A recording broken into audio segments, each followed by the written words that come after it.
In this video, we will try to solve some quadratic equation using the factoring method. Let's look at our equation. We have x squared plus 5x plus 6 equal to 0. Now we will try to solve this equation step by step. Step 1, we will try to factor it. By factor, I mean we need to find two numbers that when we multiply, it gives me positive 6, which is the constant number, which is positive 6 from the equation. And when I add, it gives me 5, which is the coefficient, or also known as the middle term, which is 5. Step 2, let's write our equation in the factor form. By factor, I mean we open up two brackets. It will look something like this. As you could see, it has 2x and two blank spaces. The first one will have the first number, and the second bracket will have the second number. Remember what I just said, that we need two numbers. When multiply, it gives us the constant 6 from our equation. And when I add, it gives me the middle term, which is 5, the coefficient of x. So the only two numbers when I multiply will give me 6 is 2 times 3.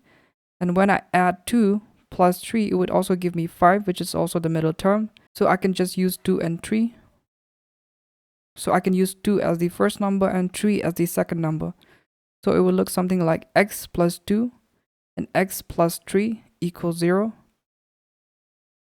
So let's move on to step 3, which is solving for x. We know that x plus 2 equal to 0, the first factor, and x plus 3 equal to 0, the second factor.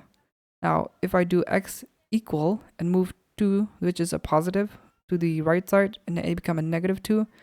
And also for the second one, which is x plus 3 equals 0. Now, if I do the same, which is x, move the positive 3 to the right side, it becomes negative 3. So x can either be a positive 2 and x can either be negative 3. Now we can plug in x to our equation.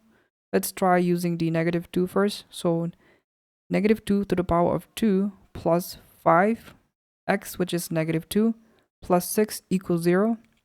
So negative 2 times negative 2. Now that will equal to positive 4. Because 2 2s are 4, and then negative times negative, that become a positive. Now 5 times 2, now that will be equal to 10, so negative 10 because it's negative. Positive times negative is negative, so 5 2s are 10.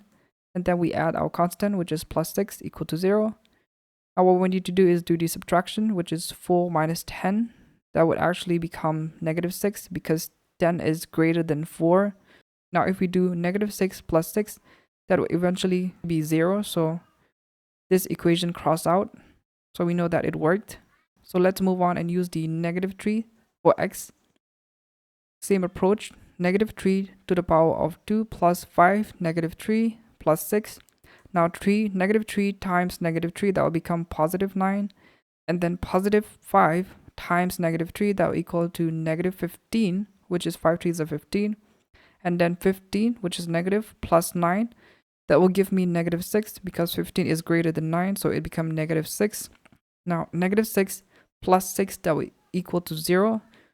So this is also a valid case.